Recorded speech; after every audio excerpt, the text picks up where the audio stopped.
Kasabay ng Araw ng Kalayaan kahapon, iwinagayway ang watawat ng Pilipinas sa Escoda Shoal sa West Philippine Sea. Sa kabilayan ng patuloy na pag-aligid ng Chinese vessels doon. May unang balita si Ian Cruz. Watawat na sa gisag ng kasarinlang ipinaglaban ang iwinagayway ng Philippine Coast Guard sa BRP Teresa Magbanwa. Ayon sa PCG, kauna-unahang flag ceremony yan ng Pilipinas sa Escoda o Sabina Shoal sa West Philippine Sea. 8 Chinese vessel ang namataan sa loob ng Escoda, 4 naman sa labas. Ayon sa Philippine Navy, 146 Chinese vessels ang namataan sa West Philippine Sea mula June 4 to June 10. 22 naman sa mga yan, barko ng kanilang Navy.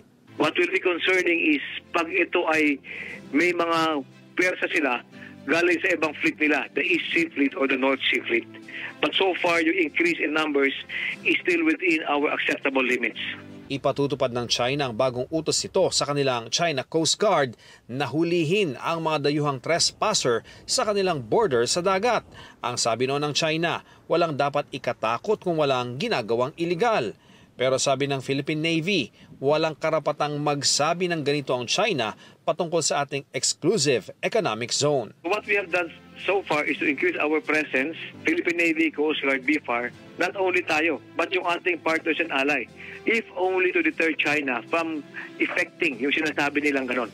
Ilang beses iginiit ni Pangulong Bongbong Marcos ang pagtatanggol sa ating kalayaan mula sa kanyang Independence Day message. Bilang tagapagmana ng kalayaan na tinatamasa natin ngayon, tungkulin ng bawat isa sa atin na pangalagaan ito at tiyaking hindi na tayo kailanman magpapatinag sa anumang banta ng pananakop at pag-aapi.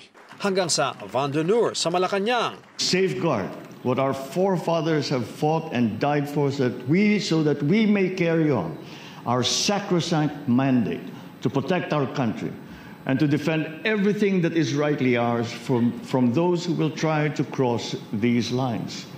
Sa pagtitipong dinaluhan ng iba't ibang world leader, kabilang ang mga ambassador ng Amerika at China, binanggit ng Pangulo ang suporta sa pagsunod sa mga pandaigdigang panuntunan, bagamat walang pinatutungkulang partikular na bansa. We have taken positions in support of the rule of law and of the rules-based international order, grounded on the principles laid out in the UN Charter and multilateral conventions. Patient, serious dialogue, engaging with others, and particularly those with whom we profoundly disagree, is the surest way of avoiding the catastrophe of escalation.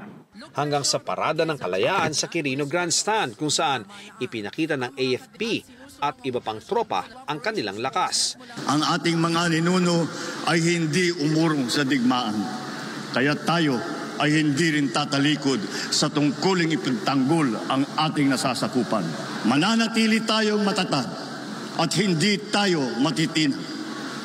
Kasabay ng Araw ng Kalayaan ang iba't ibang protesta sa Maynila at Makati gaya sa konsulado ng China. Atin ang Pinas! China Layas!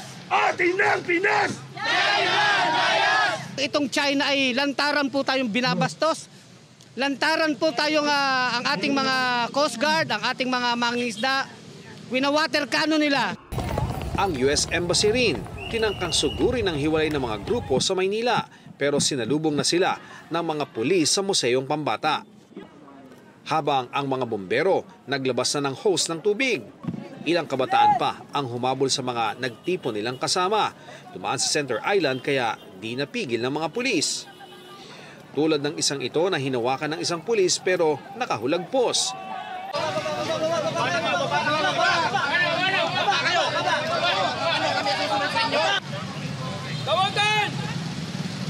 Dahil walang permit ang rally, may mga nakahandang posas ang mga pulis na nasa barikada. Pero di natinag ang protesta laban sa umano'y panghihimasok ng Amerika sa Pilipinas at sa paglalagay ng mga pasilidad sa mga military base sa bansa. Na plano nilang iitindig sa mga estratehikong rehiyon sa buong bayan, isang napakadelikadong banta sa ating seguridad. Ito ang unang balita. Ian Cruz para sa GMA Integrated News. Kapuso, para laging una ka sa mga balita, bisitahin at mag-subscribe sa GMA Integrated News sa YouTube. Sa mga kapuso abroad, samahan nyo kami sa GMA Pinoy TV at sa www.gmanews.tv.